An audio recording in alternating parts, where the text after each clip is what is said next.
कीर्तन सोडून द्यायची वेळ काय येते, किमान तसं म्हणायची तरी वेळ काय येते, आहे का नाही. सध्या वारकरी संप्रदायातल्या काही लोकांचा कीर्तन नावाचा धंदा झालाय. परमार्थाची त्यांचं काही देणं घेणं नाही.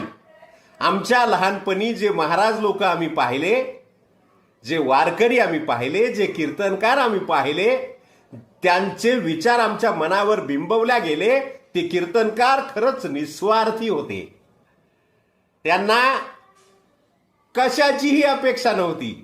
फक्त कीर्तन करायचं, परमार्थाच्या 4 गोष्टी सांगायच्या आणि अन्न वस्त्र निवारा याच्यावर त्यांनी समाधान मानायचं.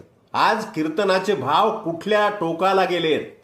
सोन्याला सुद्धा कीर्तनाच्या भावानं मागं टाकलंय. 1 तोळा सोन्याचा भाव एका कीर्तनाचा झालाय. कुठं गेलाय काळ? काय बघणार आहोत अजून आपण? काय कोणते महाराज असून असे जन्माला येणार आहेत की ज्यांनी फक्त आणि फक्त धंदा म्हणून कीर्तन करणं सुरू केलंय? काय म्हणावं या महाराजाला? काय म्हणावं त्यांच्या वृत्तीला? काय म्हणावं त्यांच्या विनोदाला? काय म्हणावं त्यांच्या नकलाला? काय म्हणावं त्यांच्या गादीला? काय म्हणावं त्यांना? सांगा, बोला. लोक जे कमेंट करायलेत ते काही दूध खुळे आहेत का, वेडे आहेत का?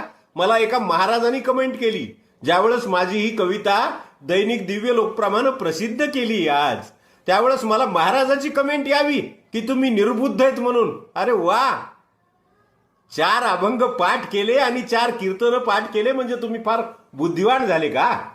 हा, कुठं सांगितलंय? कोणत्या गाथ्यात सांगितलंय? कोणत्या महाराजांनी, कोणत्या संतानं सांगितलं की तुम्ही कीर्तनाचे भाव ठरवा म्हणून आणि पैसे घ्या म्हणून आणि लोकांचेच पैसे घेऊन लोकाला शिव्या द्या म्हणून? कुठं सांगितलंय?